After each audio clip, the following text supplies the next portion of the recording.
আলামিন অনেকগুলো জিনিসের কসম খেয়ে বলেছেন।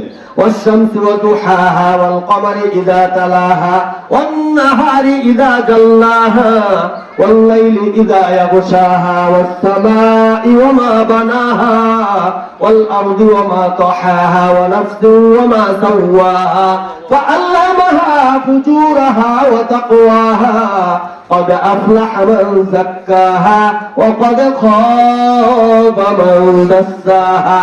অনেকগুলো জিনিসের কসম খেয়ে লাস্টে আল্লাহ রাব্বুল আলামিন বলছেন, এত কসম কোন সূরায় আল্লাহ রাব্বুল আলামিন খান না। কসম খাওয়ার উদ্দেশ্য কি? এই কথাটা অতীব গুরুত্বপূর্ণ, খুবই গুরুত্বপূর্ণ, ভেরি ভেরি ইম্পর্টেন্ট কথা। সেটা কি? কথাটা কি?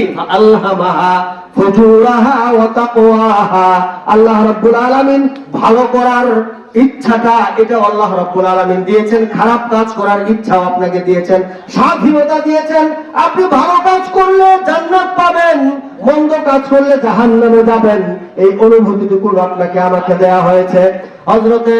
হযরত মাওলানা আল্লামা তকি উসমানী রাহমাতুল্লাহ আলাইহি আফ্রিকার এক জঙ্গল দিয়ে যাচ্ছেন, পথিমধ্যে ট্রেন থামলো, ওযু ইস্তিনজা করলেন এবং আরো অন্যান্য কাজ সারালেন, একটু রেস্টের জন্য ওখানে থামলেন।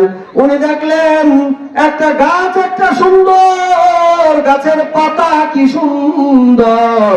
রাহবর বা ওই এলাকার পথ প্রদর্শককে বললেন, দেখেন এই গাছটা, এই গাছের পাতাটা কি সুন্দর দেখা যায়। রাহবর ডাক দিয়ে বললেন, হুজুর সাবধান, আপনি এই গাছের পাতায় ধরবেন না। কেন কেন কেন পাতায় ধরবো না?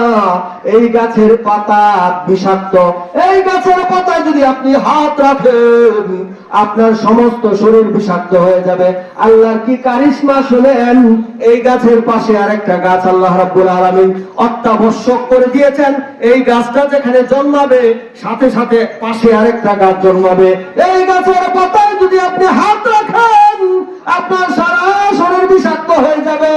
পাশের গাছের পাতায় হাত রাখবে, সমস্ত বিষ নিষ্ক্রিয় হয়ে যাবে। সুবহানাল্লাহ।